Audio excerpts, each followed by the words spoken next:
I'm Dr. Melissa Givelos, and I'm here with Michael Cammalleri, who plays for the Montreal Canadiens, and he's going to talk to us a little bit today about off-season training and treatment. How important would you say that off-season training is to your overall season?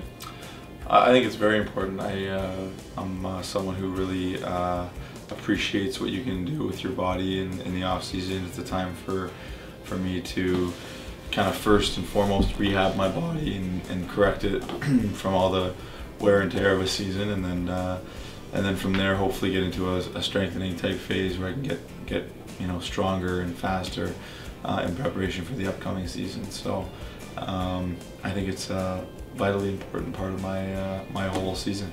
And you get a lot of treatment in the off season as well. What does that kind of entail? I'm a big proponent of the treatment both during and off season. Probably I have more time for it off season, but I see Dr. Mike Prebe here weekly at least, usually maybe twice a week through the summer, and then on a time like this where I have a little bit of an issue going on daily. So it's almost pretty much equal to my training is the treatment.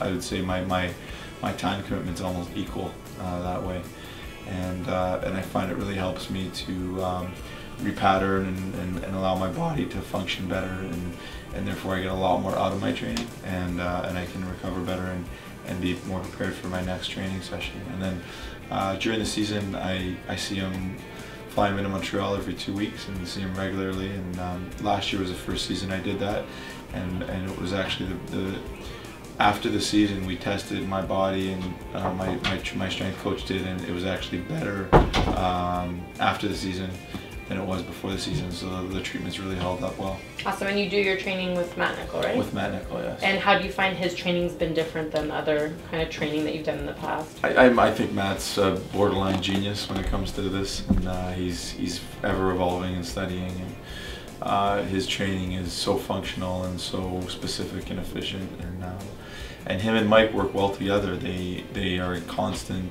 communication about my body. I know every time I leave here there's a conversation. I know every time I'm coming here there's a conversation. So they're always working on something together, and I am fortunate enough to reap the benefits. Awesome. Do you have any advice out there for kids that are kind of trying not just for hockey but any sport?